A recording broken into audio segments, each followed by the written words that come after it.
7월 5일 수요일입니다. 오늘은 갈라디아서 1장 1절로 마지막 24절입니다. 다른 복음은 없습니다. 라는 제목입니다. 다른 복음은 없습니다. 이제 오늘부터 갈라디아서를 묵상합니다. 갈라디아서는 앉은 자리에서 그냥 뚝딱 읽을 수 있을 만큼 아주 짧은 6장밖에 안 되는 그런 서신이죠. 갈라디아서는 사도 바울이 갈라디아 지방에 있는 교회들에게 보내는 편지예요. 사도행전 9장에 보면은 사도 바울이 예수 믿는 사람들을 잡아 죽이려고 다마스커스죠. 그 다메섹을 향해서 막 가다가 가는 길 도중에 예수님을 만나요. 그래서 그가 이제 완전히 변화되는 사람이 되죠. 그리고서는 예수님을 만난 이후에 한 3년 동안 저 아라비아에 이렇게 집거도 했다가 또 나와서 예루살렘에 가서 사도들을 또 만나고 사도들로부터 야, 이 사람이 변화됐구나 이런 인정함도 받고, 그리고서 이제 바나바와 함께 이제 복음을 증거하는 선교사로 파송을 받죠. 그래서 제 1차 파송을 받는 때가 사도행전 13장에 나와요. 13장, 14장에서 바울이 복음을 전하죠.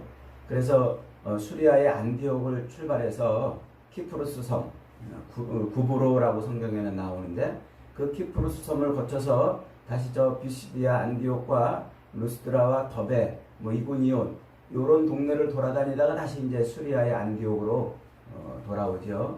요게 이제 1차 전도 여행이에요.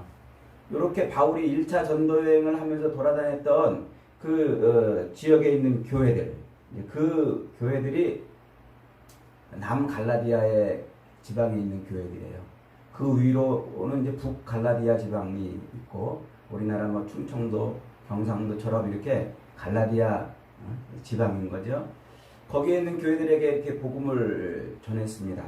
그리고서 이제 또 2차 전도 여행 때 그 지역을 한 바퀴 또 돌고 그 윗지역으로 또 올라가서 저 건너편 그리스 지역을 돌아서 고린도에서 또 이쪽으로 다시 넘어오는 2차 전도 여행을 또 하면서 갈라디아 지방에서 또 복음을 전했어요. 그러면서 아마 이제 그 지역에 여러 교회들을 세웠던 것 같습니다.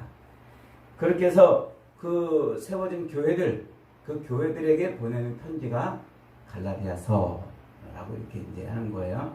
그렇게 이제 1차, 2차 전도 여행 시에 세운 교회들에게 편지를 이제 보내는데, 아쉽게도 언제 보내는지 이 정확한 때를 알 수는 없어요. 어떤 사람은 1차 전도 여행을 하고 와서 바로 보냈다고 그러는 사람도 있고, 어떤 사람은 또 2차 전도 여행 하는 도중에 보냈다고 그러는 사람도 있고, 그렇습니다. 그런데 이 사도행전하고 바울이 보낸 여러 가지 여러 서신들을 이렇게 비교해서 살펴보면은 아마도 이제 바울이 이 3차 전도 여행을 하면서 에베소에 머물면서 고린도 교회가 난리 났다는 소식을 들었잖아요. 그래서 고린도 교회에 고린도 전서도 보냈고, 그것도 해결이 안 되니까 또 눈물로 쓴 편지도 보냈고, 그래도 안 되니까 또 자기가 직접 갔다가 오고 막 이랬잖아요.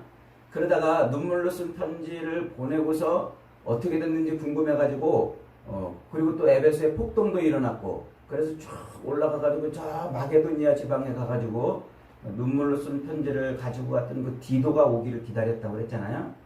그 마게도니아 그 지역에서 고린도 교회의 그 소식을 듣고 잘 해결돼가지고 고린도 후서를 이제 썼다고 그랬죠.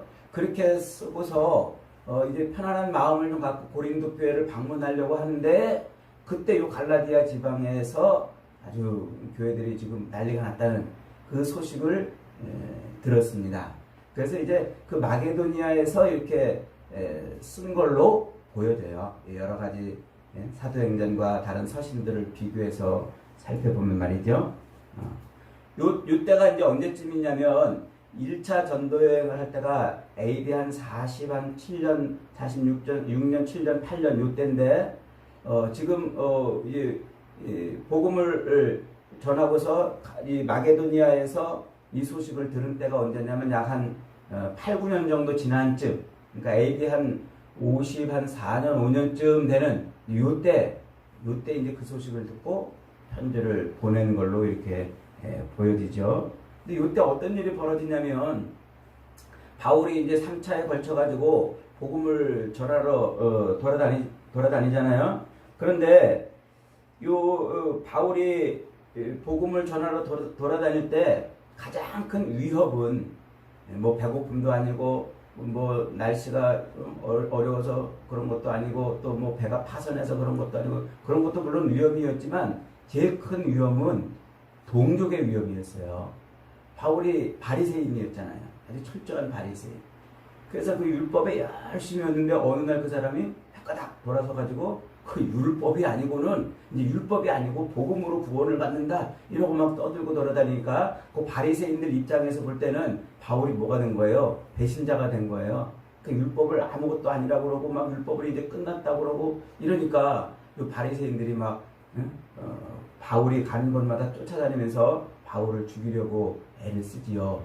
또 거기에 더해서 이제 유대인들 중에 이 복음을 받아들인 사람들이 있는데 이 사람들도 율법에 열심히 했던 사람들이잖아요.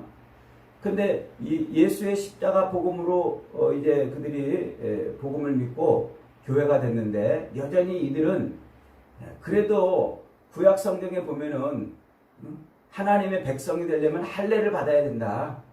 그리고 모세의 율법도 지키고 안식일도 지키고 이래야 하나님의 백성이라고 그랬다. 그러니까 우리가 예수를 믿어도 여전히 할례를 받아야 되고 또 모세의 율법도 지켜야 그래야 하나님의 백성이 되고 구원받는다. 이렇게 주장하는 사람들이 또 있었어요. 이걸 이제 유대 기독교인들 혹은 율법주의자들 이렇게 말해요. 바리새인들과는 대비되는 개념으로.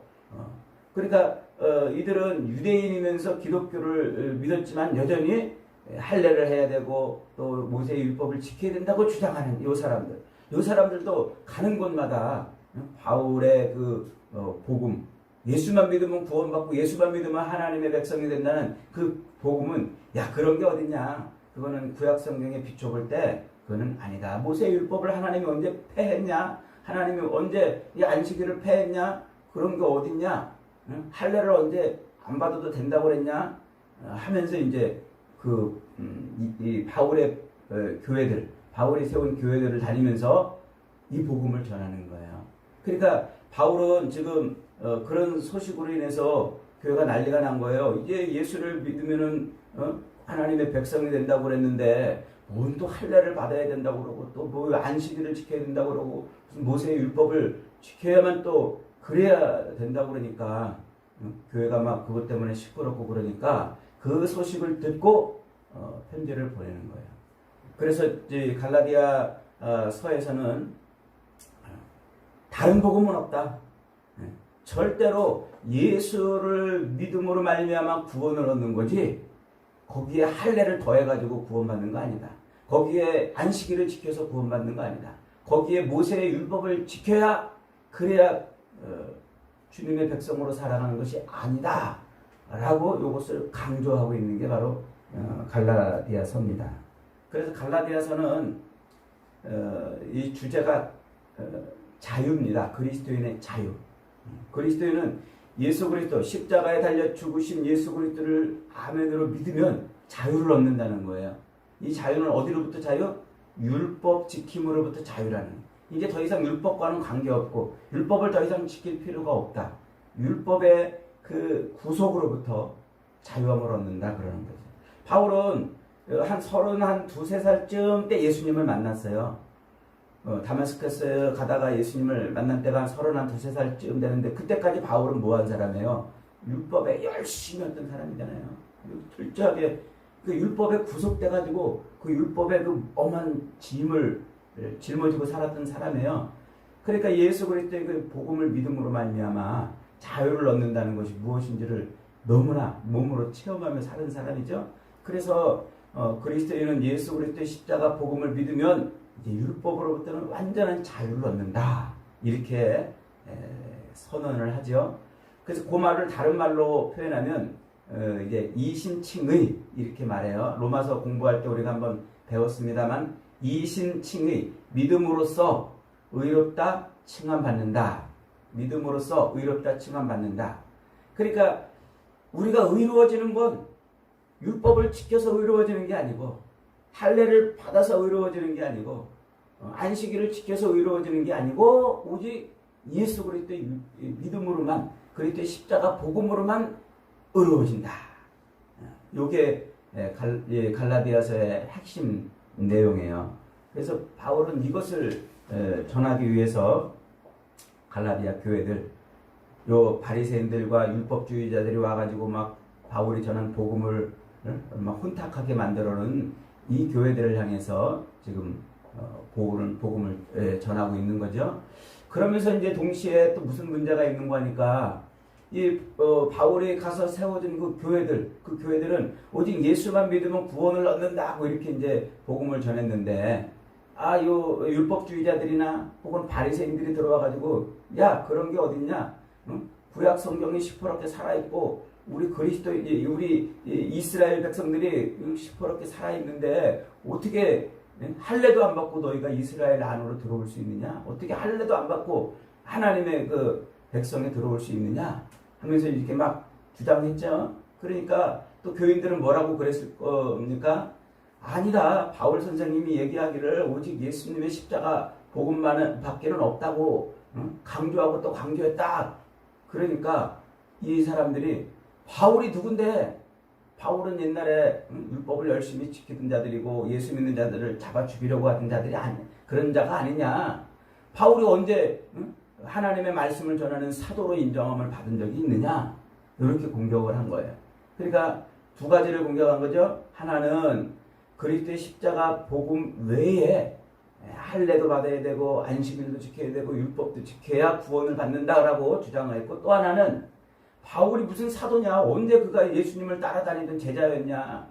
오히려 예수님 믿는 제자들을 핍박하고 죽이려고 했던 자가 아니냐? 이러면서 바울의 사도권을 공격을 한 거예요.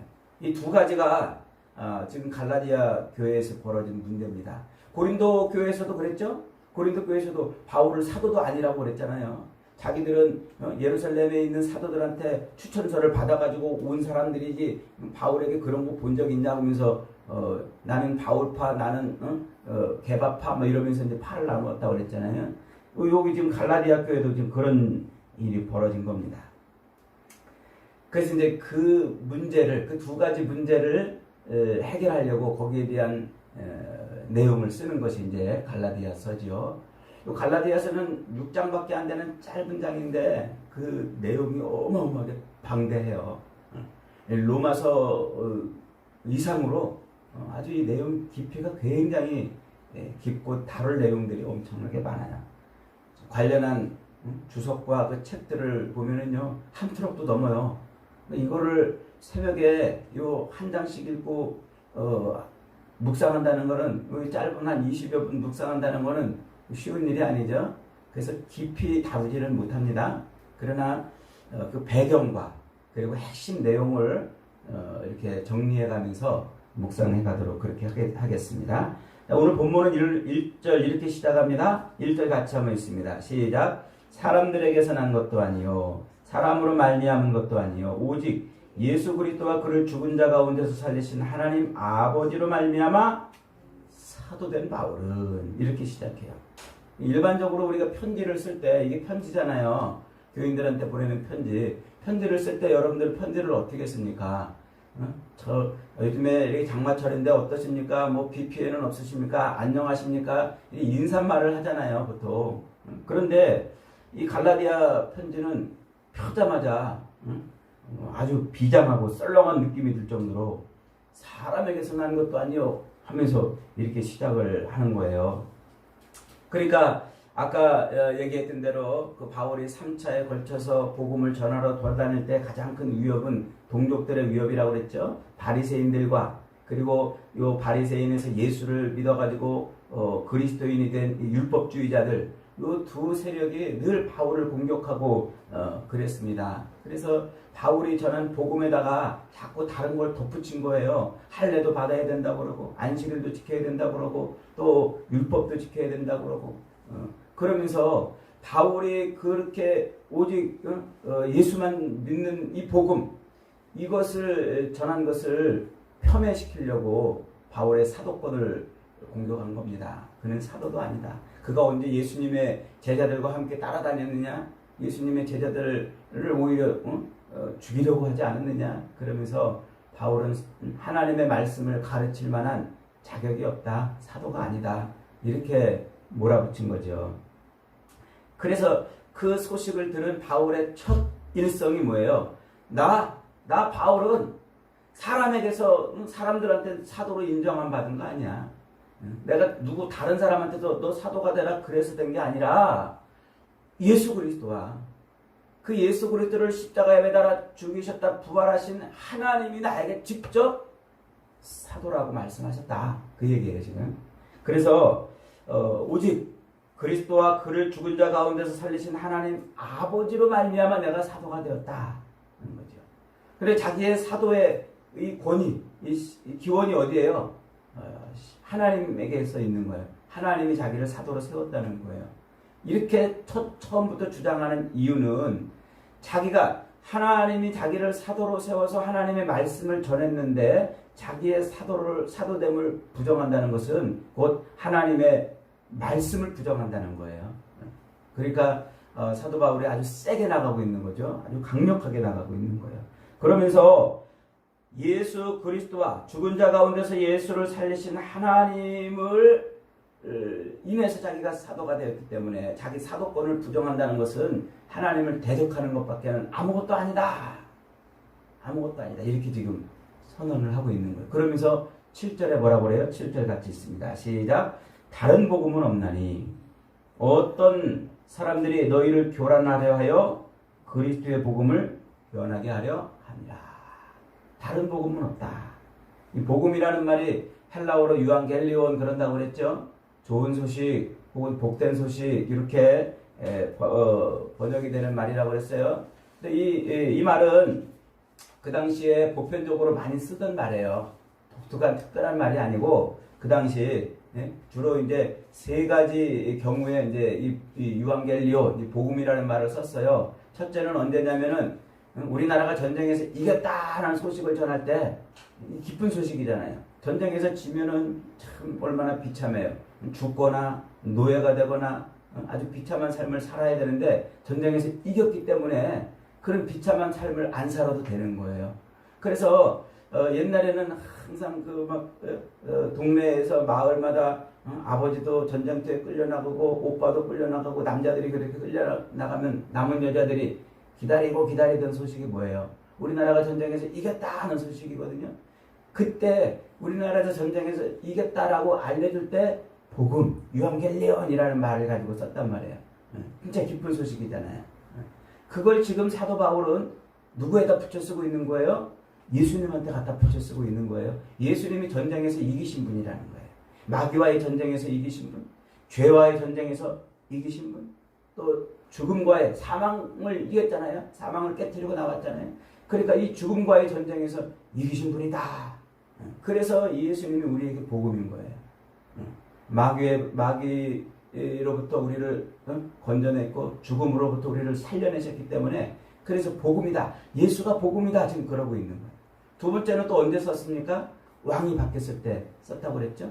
그 당시 많은 사람들이 일반적으로 보편적으로 그때 그 시대는 왕을 위해서 살았던 시대예요. 지금도 그렇잖아요. 대통령 하나 잘못 만나면 지금도 얼마나 막 힘듭니까? 근데 그 당시는 왕을 위해서 모든 백성들이 살았던 때예요. 그러니까 뻑하면 왕이 나가서 전쟁하거나 세금을 걷어들이거나 이러니까 백성들의 삶이 궁핍한 거예요. 그러니까 저 왕 죽지도 않나. 그러고 기다리는데 어느 날 왕이 바뀐 거예요. 왕이 죽었거나 혹은 어떻게 돼서 왕이 바뀌었다 그러면 그게 기쁜 소식이에요. 이제는 그 무거운 세금과 또 고통스러운 삶에서 벗어날 수 있으니까 그게 복음이었단 말이에요. 그 소식을 그렇게 쓰던 말을 얼른 지금 사도 바울이 누구한테 붙였어요? 예수님한테 붙여가요. 예수님이 우리의 왕이 됐다는 거예요. 옛날에는 마귀가 우리의 왕이었고 죄가 우리의 왕이었고 죽음이 우리의 왕이었는데 이젠 예수님이 우리의 왕이 됐다는 거예요. 그래서 그 마귀와 그 죄에서 우리를 건져내어 자유를 줬다. 지금 그 얘기를 하고 있는 거예요. 그리고 세 번째는 또 그 집안에서 아기가 안 태어나면은 대가 끊어지잖아요. 그러니까 이 아기가 태어나기를 기다리고 있는데 아기가 태어났어요. 그러면 그 가정에 기쁜 소식이었어요. 그때 그 말을 썼단 말이에요. 지금 바울이 그 말을 얼른 누구한테 갖다 붙였어요? 예수님한테. 예수님이 유일한 독생자다. 하나님의 독생자다. 우리 집에 독생자가 태어나서 대를 잇는 것처럼 예수님이 하나님의 독생자로 이 땅에 오셨다는 거예요. 그렇게 해서 그 기쁜 소식을 복음이라 이렇게 그 말에다가 실어가지고 복음을 전한 거예요. 복음을. 그러면서 이 사도 바울이 전하는 그 복음의 가장 핵심이 뭡니까? 그렇게 전쟁에서 이기시고 또 우리를 죄에서 건져내시고 하나님의 독생자로 오신 그 예수 그리스도, 그 예수를 믿으면 우리를 하나님의 백성 삼아준다. 다른 것은 아무것도 없다. 그 예수만 믿으면 하나님이 우리를 하나님의 자녀 삼아주시고 구원해주시고 우리를 하나님의 백성으로 그렇게 여겨주신다. 이게 바울이 전하는 복음의 핵심이에요. 그 복음. 그런데 이것은 공짜라는 거예요. 공짜. 아무 대가도 없다는 거예요. 내가 뭘 해야 하나님 백성 되는 거고 내가 어떤 걸 해야 그래야 내가 하나님의 자녀가 되는 게 아니라 그냥 예수만 믿으면 내가 자녀가 되고 믿으면 구원받고 믿으면 천국 가는 건 그냥 은혜라는 거예요. 은혜. 그래서 바울은 바로 그걸 지금 가르쳐주고 있고 그걸 누구한테 받았다고요? 그걸 12절 같이 읽어봅니다. 12절 시작. 이는 내가 사람에게서 받은 것도 아니요 배운 것도 아니요 오직 예수 그리스도의 계시로 말미암아 그랬다. 예수님이 그걸 가르쳐줬다는 거예요. 다메섹에서 예수님을 만난 이후에 그가 3년 동안 이제 집거 생활을 들어가잖아요. 아마 그때 이제 받은 것 같아요. 그러니까 이 오직 예수 그리스도의 그 십자가 죽으심과 부활로만 하나님의 백성되고 자녀되는 그 복음을 내가 사람에게서 받은 게 아니고 내가 어디 가서 공부해서 배운 게 아니고 예수님이 나에게 가르쳐 준 것이다. 나에게 가르쳐 준 거다. 라고 이제 지금 말하고 있는 거예요. 그러면서 이 복음 외에 다른 어떤 것을 더하면 뭐한다? 저주를 받을 것이다. 9절 한번 읽습니다. 9절 시작. 우리가 전에 말하였거니와 내가 지금 다시 말하노니 만일 누구든지 너희가 받은 것 외에 다른 복음을 전하면 저주를 받을지어다. 지금 말하고 있는 거죠. 그래서 수많은 바리새인들과 율법주의자들의 그 위협 속에서도 바울은 다른 복음은 없다. 오직 예수만 믿으면 구원을 받는다. 거기에 할례도 덧붙일 거 없고 거기에 안식일을 지키는 것도 덧붙일 거 없고 거기에 율법을 지키는 것도 덧붙일 거 없다. 오직 예수만 믿으면 구원받는다. 여러분 믿으십니까? 이게 이 바울이 전하는 진짜 복음이에요. 그런데 여러분 오늘날 이 갈라디아 교회는 이런 율법주의자들의 공격을 받았지만 오늘날 우리 한국 교회는 어때요? 더 이상 이제 우리가 할례를 받아야 된다고 주장하는 사람 없잖아요. 오늘날 더 이상 율법을 지켜야 된다고 주장하는 사람들도 없어요. 더러 이단들은 안식일을 지켜야 된다고 하는 그런 이단들도 있긴 합니다만 더 이상 다른 것을 율법을 지켜야 된다고 말하는 그런 것은 없습니다. 그러나 오늘날 우리 한국교회 안에도 다른 복음을 전하는 사람들이 많아요. 너무나 많은 다른 복음을 말이죠. 그래서 마치 이 장마철에 음식이 쉬는 것처럼 복음이 쉰 복음이 되어버렸어요. 복음이 변질돼 버린 거죠. 어떻게 변질이 되었습니까? 첫째로 복음이 축소됐어요. 그래서 이 복음은 나 개인만이 아니라 온 이 세상에 하나님의 영광으로 충만하고 온 세상이 다 하나님의 복음으로 가득해야 됩니다. 그런데 오늘날 이 복음이 나만 믿으면 되는 거예요. 그래서 개인주의적인 그런 복음으로 변했어요. 이 복음이 사회에 들어가서 사회를 바꾸고 나라를 바꾸고 가정을 변화시키는 이런 복음이 된 것이 아니라 그냥 나 하나 예수 믿고 예수 잘 믿고 복 받으면 된다는 그런 개인주의 복음으로 축소됐다는 거예요. 여러분, 축소된 복음은 복음이 아니에요. 임병욱이라는 이름 석자를 다 불러야 내가 되는 것처럼 임병까지만 부르면 내가 아니잖아요. 그것처럼 복음도 축소되면 복음이 아니에요. 그리스도의 그 십자가 보혈의 능력이 나 하나 변화시키는 것이 아니고 우리 가정을 변화시키는 것이고 이 나라와 이 세계를 변화시키는 그런 일에 쓰임받는 거죠. 두 번째로는 값싼 복음이에요. 값싼 복음. 예수 믿으면 구원받는다고 하는 요거 하나 때문에 우리는 너무 복음을 쉽게 생각하는 거예요. 복음은 십자가를 요구하는 것 아닙니까? 내가 죽어서 너를 살리는 그 십자가가 복음인 겁니다. 쉰 복음, 세속화된 복음은 복음이 아닙니다. 그래서 값싼 복음은 하나님 나라와 교회를 위해서 눈물과 고통과 수고와 헌신을 요구하지 않아요. 그렇게 값싼 복음은 철저히 개인주의적이고 그리고 자기 하나 믿고 복 받으면 되는 것이라고 그렇게 가르쳐요.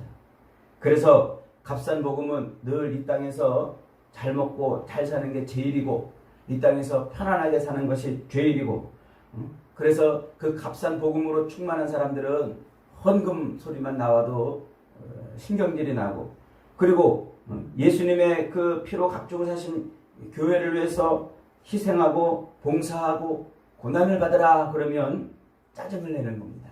이게 값싼 복음으로 충만해진 사람들의 가장 특징이죠. 오늘날 복음이 그렇게 변질이 됐다는 거예요. 그러니까 옛날 갈라디아 교회를 향해서 바울이 외치고 있는 이 다른 복음은 이 십자가에다 다른 걸 더했지만 오늘날 우리 교회들이 직면한 다른 복음은 이 복음이 변질된 겁니다. 예수 그리스도의 그 십자가 죽으심과 부활 그것을 붙들고 살아야 되는데 그런데 이 땅에 있는 것을 더 집착하게 하고 땅의 것을 얻으려고 몸부림치는 그런 복음으로 변했다는 거죠. 여러분, 이것은 복음이 변질된 거예요. 쉰 복음입니다. 쉰 음식을 먹으면 탈나는 것처럼 쉰 복음은 꼭 탈이 나게 되어 있습니다. 저와 여러분은 진짜 복음으로 오직 그리스도 예수의 십자가 복음으로 내가 죽어서 너를 살리는 이 십자가 복음으로 주님 오실 때까지 살아갈 수 있기를 바랍니다. 그 복음으로 충만한 복된 인생들이 되어서 우리 가정도 복음으로 변하고 사회도 복음으로 변하고 조국의 교회도 복음으로 바로 서는 그런 은혜를 누리시기를 주님의 이름으로 축복합니다.